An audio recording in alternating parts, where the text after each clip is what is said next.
Sin enters into mankind. Genesis chapter 3.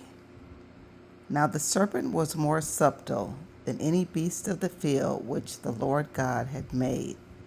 And he said unto the woman, Yea, hath God said, Ye shall not eat of every tree of the garden?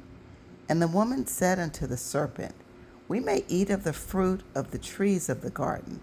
But of the fruit of the tree which is in the midst of the garden, God hath said, Ye shall not eat of it, neither shall ye touch it, lest ye die. And the serpent said unto the woman, Ye shall not surely die, for God doth know that in the day ye eat thereof, then your eyes shall be opened, and ye shall be as gods, knowing good and evil.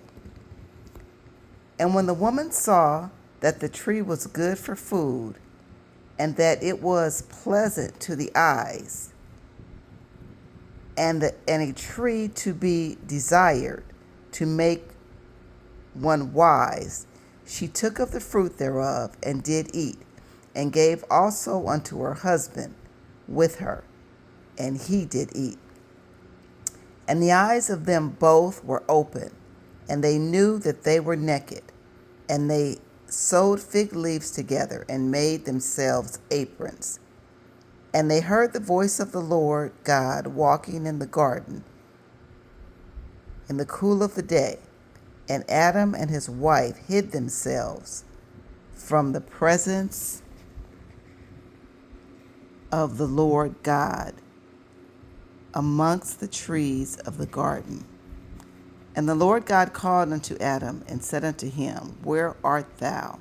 And he said, I heard thy voice in the garden, and I was afraid because I was naked, and I hid myself. And he said, Who told thee that thou wert naked?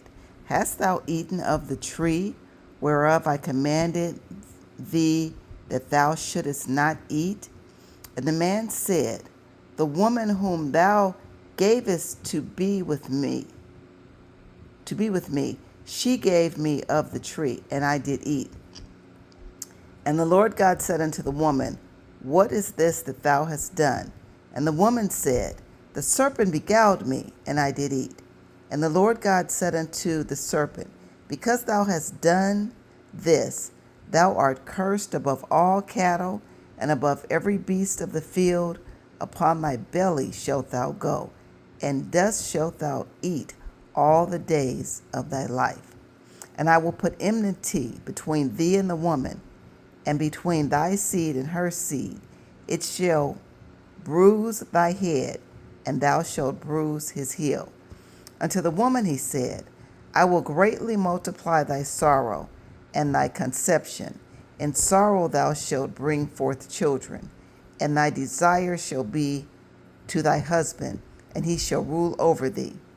And unto Adam he said, Because thou hast hearkened unto the voice of thy wife, and hast eaten of the tree of which I commanded thee, saying, Thou shalt not eat of it. Cursed is the ground for thy sake. In sorrow shalt thou eat of it all the days of thy life. Thorns and thistles shall it bring forth to thee, and thou shalt eat the herb of the field. In the sweat of thy face shalt thou eat bread, till thou return unto the ground. For out of it wast thou taken, for dust thou art, and unto dust shalt thou return. And Adam called his wife's name Eve, because she was the mother of all living. Unto Adam also and to his wife did God make coats of skins, and clothe them. And the Lord God said, Behold, the man is become as one of us, to know good and evil. And now, lest he put forth his hand, and take also of the tree of life, and eat and live forever. Therefore the Lord God sent him forth from the Garden of Eden to till the ground from whence he was taken. So he drove out the man, and he placed at the east of the Garden of Eden cherubims and flaming sword, which turned every way to keep way of the tree of life. May the Lord add a blessing to the reading of his word.